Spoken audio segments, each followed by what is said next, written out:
There's a stop order which requires certain liaison with PICA. So that, for now, is the greatest consideration. Right? Can you say, since you're representing the family, can you say how the family members feel as it relates to the fact? As was expressed in court, especially his mother,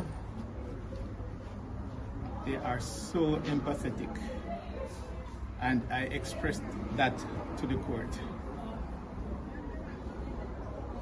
It is a very unfortunate situation, and they sympathize with the complainant and his family. So that is just something that I wish to put out there. All right? So it's a case where this is something that is outside of the norm for him then? Yes. He doesn't have a history of aggression to this extent, you know. Yeah. So are you therefore dismissing reports made by, for example, the school board chairman that they were concerned about his behavior in the prior years at BB I do not know what is in their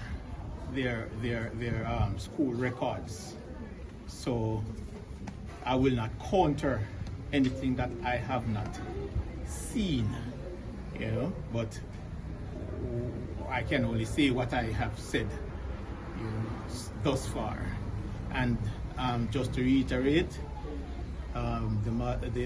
his family wishes to extend their sympathies to the family of the complainant. And lastly, he was in court today in the same pair of shoes that he had on that day, and that pair of shoes is not, and I say not, a pair of Clarks. Thank you.